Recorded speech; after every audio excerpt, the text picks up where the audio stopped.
Welcome back to the Cinema Society Saturday Bed and Breakfast. I am your concierge, Gus, from Askewed Reviews. Luckily for you, it appears that we have one vacancy. Oh, and you've already signed in. Apparently you're staying here indefinitely. But now, in all seriousness, if you don't know what Cinema Society Saturday is, let me tell you a little bit more about it. This is where a bunch of us online who absolutely love horror movies have all come together. We then each week are randomly given a theme, we partner up, give our partner a movie that fits within the theme, and then we review that film for all of you.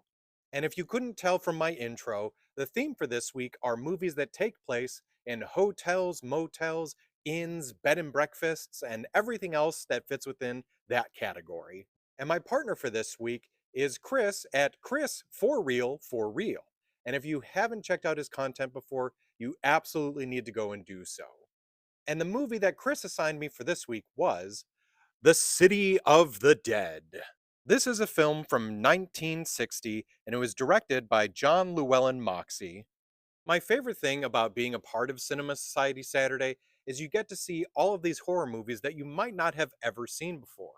Some of them are going to be amazing that you're shocked that you never heard of, and other ones are going to be pretty bad. And Chris, I don't know if you saw this one before or not, but I was not a fan whatsoever of this film. But that's just my own personal opinion. I truly do hope, though, that anyone who is my partner knows that I'm never mad or upset or sad about getting a movie that I didn't like, because in my mind, I always like to have this mental checklist of eventually somehow having watched every horror movie that's ever existed. So, whenever I can add another one to that list, it always makes me happy. Now, a quick heads up to anyone who's planning on watching this after seeing this video. I don't really have an issue with this, but I know some people do. The movie is entirely in black and white.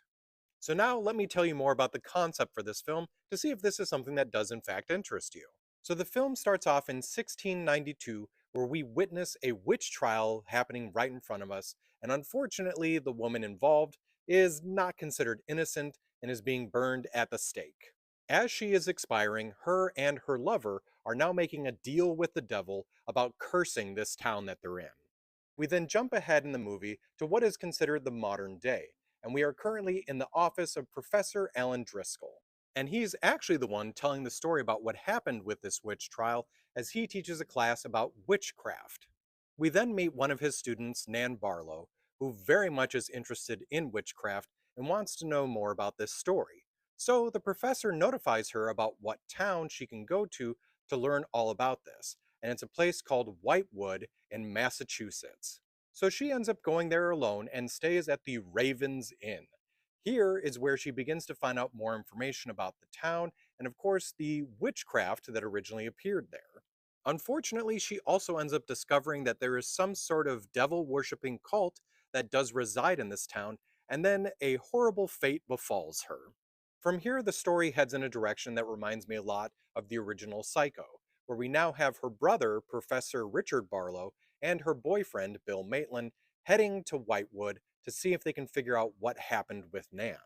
So, will these two be able to discover what happened with Nan, or will the cult find them first? I really wanted to like this movie because it has Christopher Lee as one of its main characters, and I love that man. But unfortunately, I just found this movie to be very dull, very slow. It wasn't really creepy at all. It had some nice atmosphere to it. Like, for instance, I absolutely love the fact that this town apparently is just littered with fog machines. Wherever you walk outside, it's almost like knee high fog, which I don't know about anyone else, but I would absolutely love to go to any town where that would be a reality, where where there's fog just constantly there at knee height. That would just be so cool to see. But that was really the only thing that I actually enjoyed about it. Although I will say this, I did enjoy the acting. I don't think that anyone did a bad job. The characters were believable, and some of them did actually come off as either a little bit creepy or odd, or even like I cared a little bit about what happened to them. But just in general, I was very bored from the actual story. and then the ending of the movie is weird and ridiculous and just makes no sense whatsoever. So, unfortunately, I did not really find much enjoyment in this film. So, at least for me on my scale, I'm going to give it a 1 out of 5. But who knows? Maybe you will end up enjoying this one much more than I did. So, if you'd like to check it out, it's currently streaming for free on AMC Plus and Shudder. Now, once more, I am going to mention you definitely should go and start following Chris for real for real. Not only just due to the great content that he has, but so you can check out the movie that I gave him to review, which was the 1980 film Motel Hell.